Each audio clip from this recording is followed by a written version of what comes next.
What's going on, guys? Welcome back into the channel. Today I want to do a video that is requested off of my last video in terms of improving your run game in Madden, and that is essentially which ratings are going to matter for your offensive linemen. Now I want to start off this video by quickly going over what the assignments for these linemen are, what you're going to typically see each different lineman do, and so therefore going off of that, which ratings are most important for these players. Now, I'm going to run a standard dive play here against a nickel formation, and so what you guys are going to get out of this formation is you're going to get a couple of looks at how these offensive linemen are going to come off the ball and how they're actually going to block this play. We're going to talk about how they should realistically block this play, and we're going to talk a little bit about the priorities of these offensive linemen. So if I go ahead and forward this play a little bit, what you guys are going to see here is you're going to see a one-on-one block with the offensive tackle on the outside. You're going to see a couple of double teams here in the middle with the center and left guard, and then the right guard and right tackle are on these on this double team right here. Now, a lot of the time what's going to end up happening is the right tackle and left tackle are going to be man up on the player that they are blocking, especially on an inside run like this, and more often than not there's going to be a player lined up right in front of the left tackle and the right tackle. And so from a perspective of the left tackle and right tackle, they do not need to be as athletic as necessarily the other linemen do.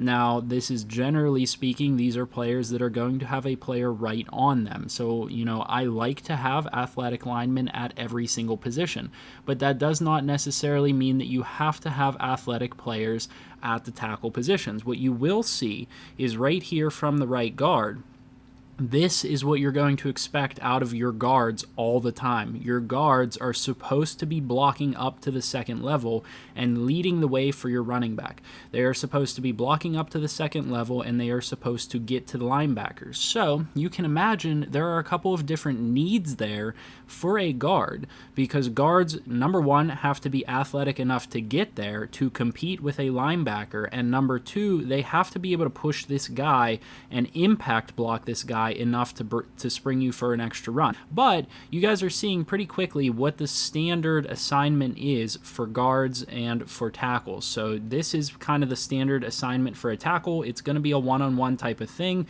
and a lot of times this player is not even going to be that heavily involved in the play, because one of your two tackles is pretty much always going to be on the weak side, and on top of that, they're in Madden not expected to go up and get the linebacker. Like a lot of times in real life, this guy is expected to go up and get this linebacker, and maybe a halfback comes over and chips this defensive end and things like that. The blocking assignments in Madden are pretty crappy, but it does help to understand what these linemen are supposed to be doing. So not as raw athletes from your tackles. Generally speaking, your left tackle is considered to be the pass blocking tackle because that's your blind side blocker for the quarterback. The right tackle is usually supposed to be a bit more of a run blocking tackle. Now again, your athletes are going to be at the guard positions, and then you guys will see here what the left guard and center do here is actually incorrect. If a double team is pretty clear, this center should take this guy because this dive is coming right up the middle, right off the center's butt. This center should take this guy and continue this block, and the left guard should go upfield and pursue this linebacker. Now, like you will see here, this is not necessarily going to happen every single play, because this offensive lineman does a poor job of actually doing what he's supposed to do, because Madden's blocking system is honestly pretty bad. However, if we go in and select a play where we show what's going on with the center is almost always going to have a player pretty much on them that they have to block.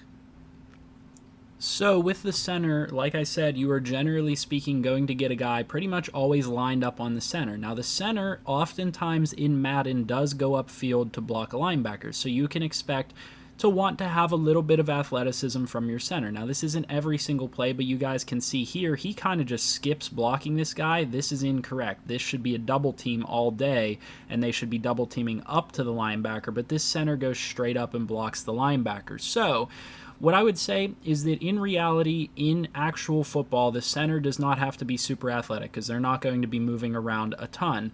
However, within the game here, you will sometimes get your center moving upfield onto a linebacker, and so you don't want somebody that is completely inagile. You don't want somebody that has low athleticism, and we'll talk a little bit here in a moment about what good athleticism for a lineman looks like. So let's go ahead and take a look at this motion toss play real quick. Traditionally speaking, you're going to have your guard pulling more often than any other player on the team. Now, again, there are various different plays where you can get the tackle pulling and things like that. So again, I don't want you guys to think that the athleticism aspect does not matter for tackles. However, majority of your plays you're going to have where a guy is pulling, it's going to be the guard on either side, whether that be a trap play, a power play, a toss play, anything like this. You're going to get a guard up and moving more often than not. And so the traditional role of a guard is to be that athlete that is going to go out and lead block for you.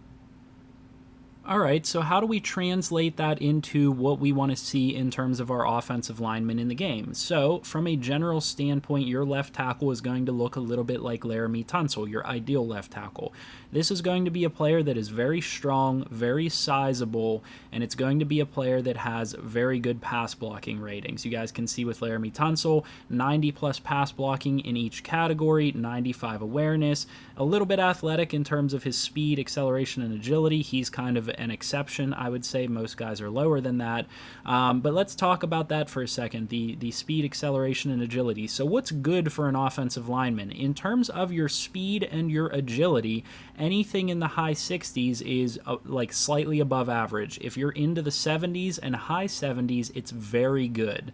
In terms of acceleration, you're looking at a really good acceleration rating whenever you're up into the 80s. If you ever find an offensive lineman with acceleration up into the high 80s, you're looking at potentially an elite player or somebody that could be an elite player depending on where they stand in terms of how old they are and things like that. But your acceleration is very important because these guys are going to need to get off the ball quick and they're going to need to get to where they're going. So acceleration, always important. Going to matter a little bit more for guards and things of that nature, but not unimportant for your left tackle or your right tackle. Now, like I said, this is going to be a guy that is more of a pass blocking type of player like Laramie Tunsil here.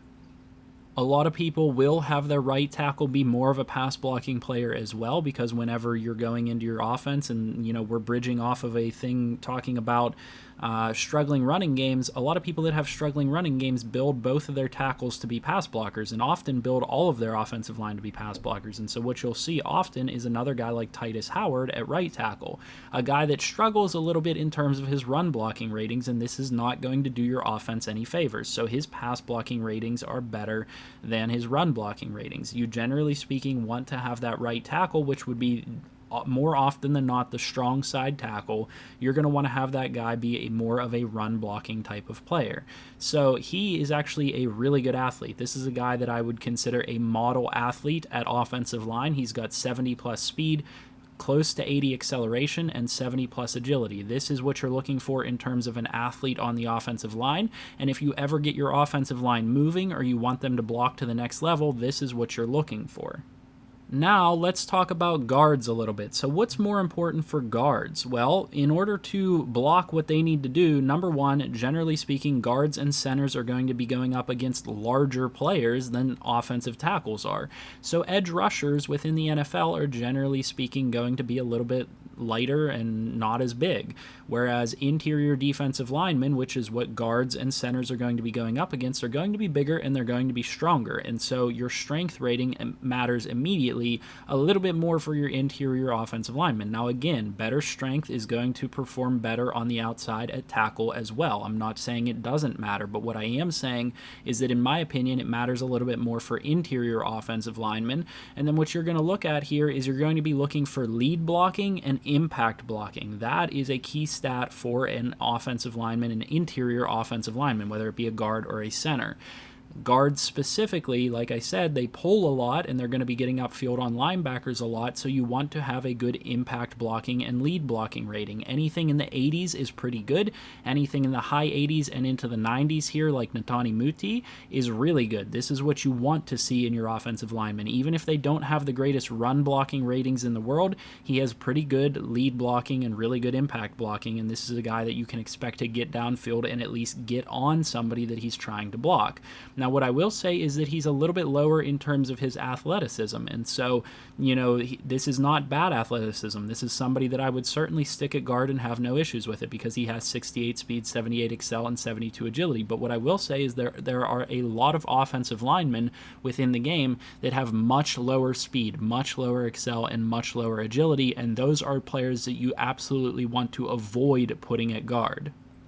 There are many great examples of players that are considered elite guards within the NFL that you do not want to have on your team in Madden. A great example of this would be a guy like Andrew Norwell, who has 61 speed and 49 agility. If we take a look at right guards and we take a look at some guys like David DeCastro, who has 59 speed, or we go down even further to other guys like Kevin Zeitler, who's been a really good offensive lineman in the league for a long time, who only has 57 speed and 60 agility.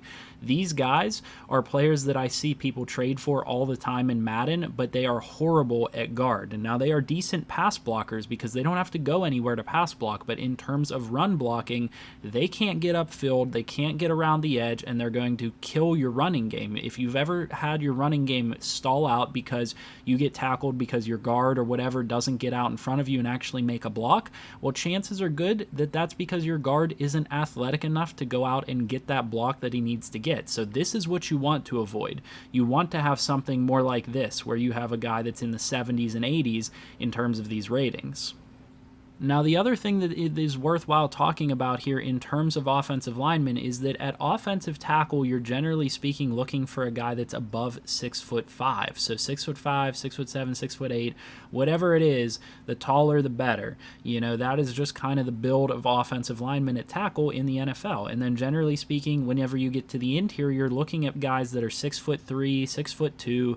Their height doesn't matter as much there, but their weight does, because again, these are guys that are going to be going up against bigger guys in the middle, and so you can kind of be at a disadvantage if you have a lighter offensive line on the interior like I have here. I kind of have a lighter offensive line, and to be quite honest with you, Luke Burr is a better guard than he is a center because he doesn't have the best strength rating. He's not the biggest guy in the world in terms of his weight or anything like that. So what is going to matter here in terms of your center? Well, in terms of your run game, what's going to matter quite a bit is going to be your impact blocking and your strength, as well as your acceleration. Acceleration is a rating that I put extreme importance on at the center position.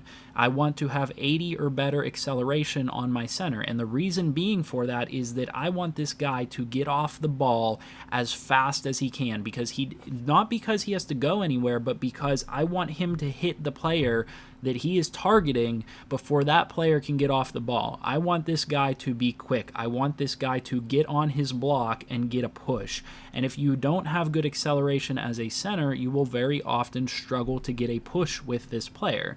I know that I've covered this before, I've made a couple of different videos on it, but it is certainly helpful to have this out there now that you guys have asked for it and are thinking about this specifically. Hopefully this information does help you out, maybe gives you guys some thoughts on how to revamp your offensive line and things like that. It is pretty straightforward once you get down to it, but I know not a lot of people care about offensive linemen and what their responsibilities are and things of that nature, but it does help if you are struggling in the run game to take a little bit of time and examine your offensive line and say, okay, well, maybe this guy would be better at guard, maybe this guy would be better at center, maybe this guy would be better at tackle, and move them around a little bit, because more often than not, if your run game is struggling, the first thing you should do is move your offensive line around to the positions that fit what their skill set is. Are they athletic? Put them at guard. Are they a big, mamma jamma mover? Put them at center. Are they a tall player that can pass block? Put them at left tackle. That type of thing. That can help you out extremely. So, like I said, hopefully this information helped somebody out there. Make sure you guys leave a like on the video if it did. Subscribe to the channel if you're new, and comment down below what you guys want to see next. I'll see you in the next video, and hope you have a good one.